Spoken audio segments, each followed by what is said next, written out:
ईसाई हैं या पारसी हैं हम, हिंदू या मुसलमान,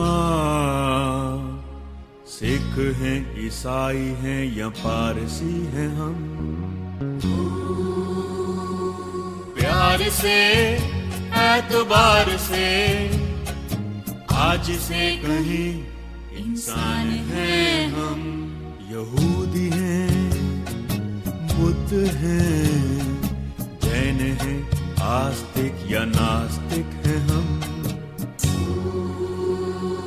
चार हो या हजार हो। थोड़ा मैं आपको बता देना चाहता हूँ कि जल्दी शायद 1 महीने में यहाँ ना बीच में चौक के ऊपर ऊंची लाइट जो है मैंने पास करवा दिया सारे में, इसमें यहाँ ब्लॉक में पूरी रोशनी जाएगी 1 महीने में। उसके लिए मैंने तो मुझे खंबा नंबर लिख के मेरे को भेज देना, लगवा दूंगा। ठीक है, धन्यवाद। हाँ सर, एक सेकंड। ये आप क्या नाम है सर आपका? साहब आप थोड़ी सी इस पब्लिक की बात सुनिए, तभी आपको पता चलेगा कि बस्ती में कितनी सारी दिक्कतें हैं। दोबारा अगर आप यहाँ नहीं बैठे सारी पब्लिक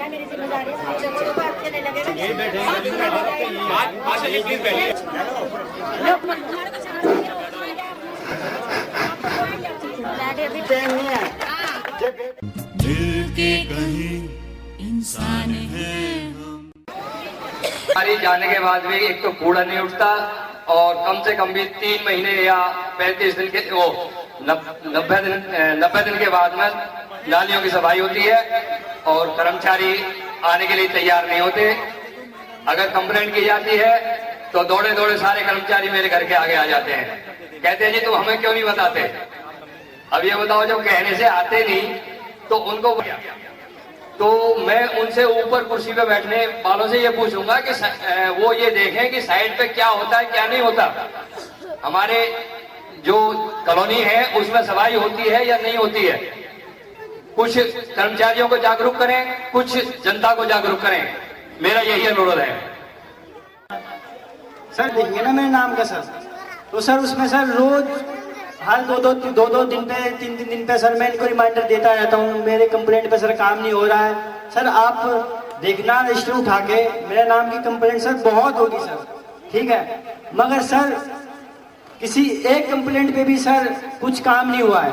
और सर और ज़्यादा कंप्लेंट करने पे सर यहाँ के जो कर्मचारी हैं सर वो भी मेरे घर पे आते हैं, और वो एक बात तो ये कहते हैं, पहले तो ये कहते हैं आप बेटा हमसे बोलते हैं बड़े प्यार से मस्का लगा के, ठीक है, और फिर उसके बाद सर ये बोलते बेटा काम हम करते हैं, हम नहीं करते हैं, आपको आगे क्या बोलने की जरूरत है, आप हमसे आगे कहो।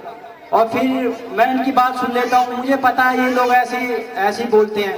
और फिर इसके बाद भी ये ऐसे नहीं मानते तो ये घर पे आते हैं धमकी देने, माँ बाप को बोलते हैं आपका लड़का कंप्लेंट करता, आप अपने लड़के को समझा लो। मेरी मम्मी से भी कई बार कहा है इन्होंने, ठीक है, मगर आप बताओ सर आप कैसे ना हम कंप्लेंट कर सकते हैं और ना तो सर हम किसी फोन अधिकारियों को सर फोन करके बोल सकते हैं इनके बारे में भी।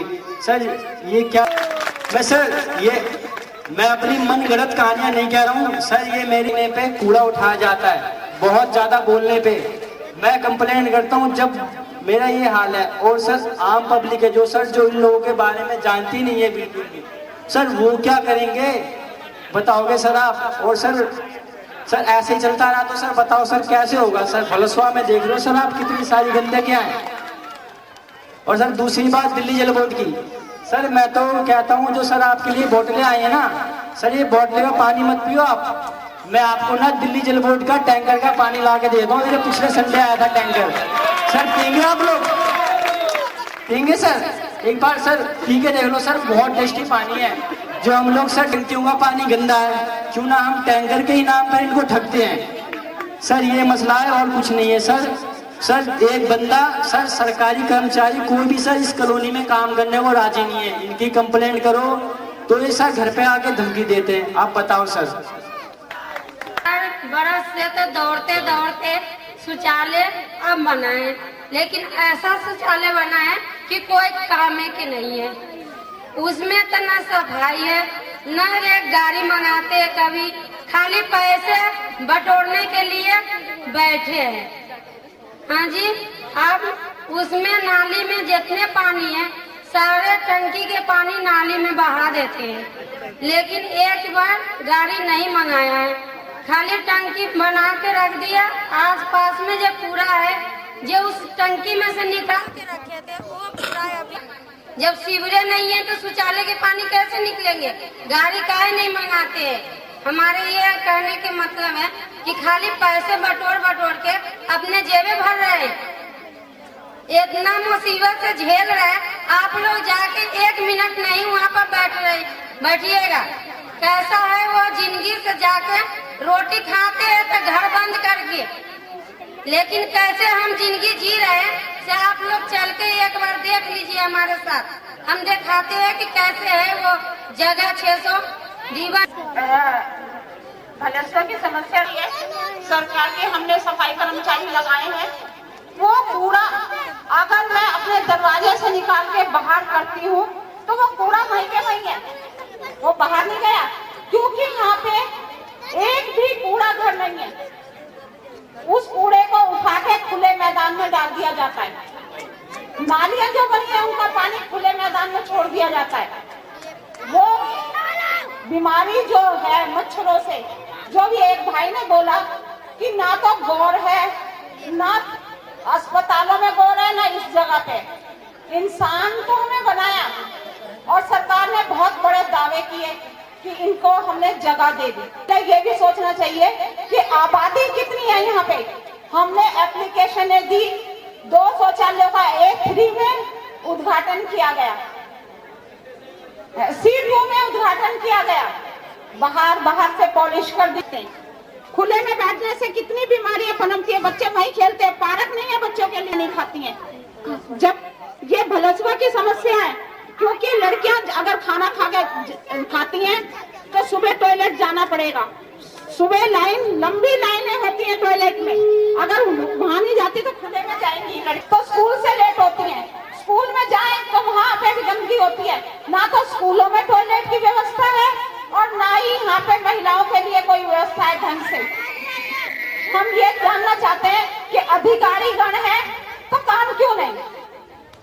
अगर काम है तो ये इस तरीके की व्यवस्था क्यों है जहाँ पे औरत को अपराध नहीं होता है? एनजीओ भी काम कर रही है, सब कर रहे हैं, पर जब व्यवस्था ही उस तरीके की बनाई गई है उसमें कोई क्या कर सकता है?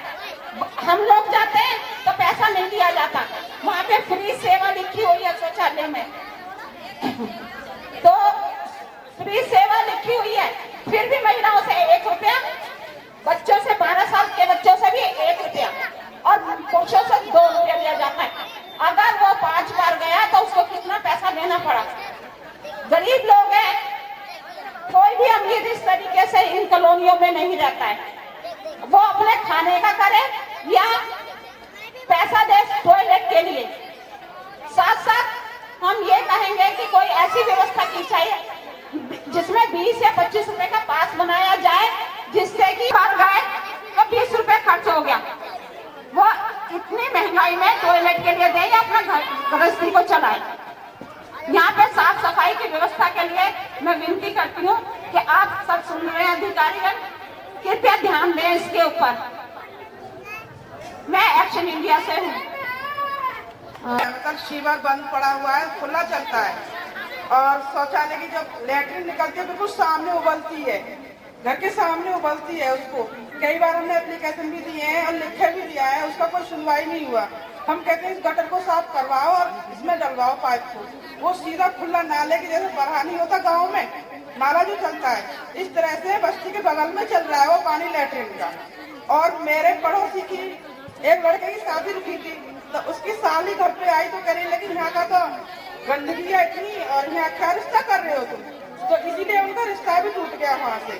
क्योंकि शौचालय की बहुत के बारे में और मैं बताती हूँ, क्योंकि मैं अपने घर में जूझी हुई हूँ सर, क्योंकि मेरे से कम 20-25 हजार रुपया भी कम पड़ जाते हैं, क्योंकि कभी किसी को हो जाता है, कभी किसी को हो जाता है।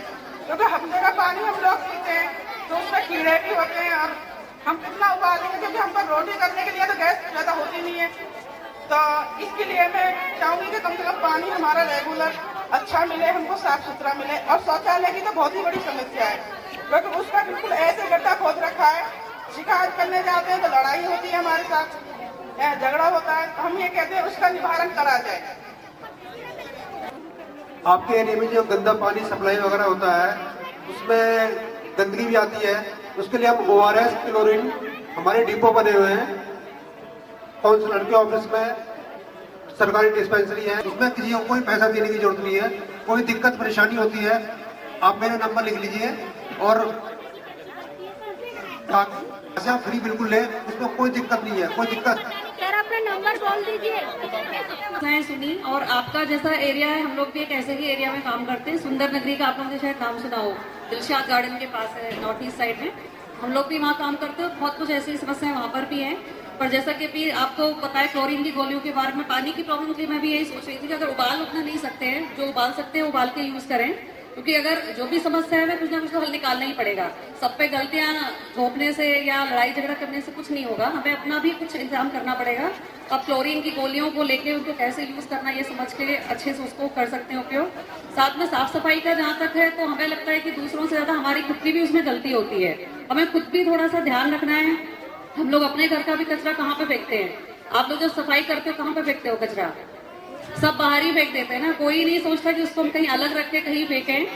और MCD की गाड़ियां भी होती हैं, अब यहाँ पे आती कि नहीं है मुझे आइडिया नहीं है, क्योंकि घरों से भी गाड़ियां कलेक्ट करती हैं कचरा, तो उसके लिए आप बात कर सकते हैं, गाड़ियों का अगर हो सकता है वो करें। और कचरे का जहाँ तक बजाय कोई कचरा अगर डब्बा रखवा भी नहीं, उसमें डब्बा कचरा कोई नहीं डालेगा, ये मेरे साथ लिखवा के ले लीजिए, क्योंकि हमारे यहाँ में अपनी भी थोड़ी आदतें सुधारनी है। कचरे को इकट्ठा करें, इकट्ठा करके अगर नहीं कहीं से हो पा रहा इंसान तो खुद आप लोग अपनी अपनी RWs हैं, आपकी भी बहुत सारी कमिटीज होती हैं, यहाँ पे थोड़ा सा कलेक्शन करके कुछ तो इंतजाम कर सकते हैं। कचरे को इकट्ठा करके एक जगह बाहर डालें, कुछ इंतजाम अपना भी कर सकते हैं। और ठीक है, सरकार को तो करना ही है, जितना वो कर रही है वो भी करेगी और उनका काम है, उनको करना ही है, पर हमें अपना भी थोड़ा सा करना है इंसान उसके लिए।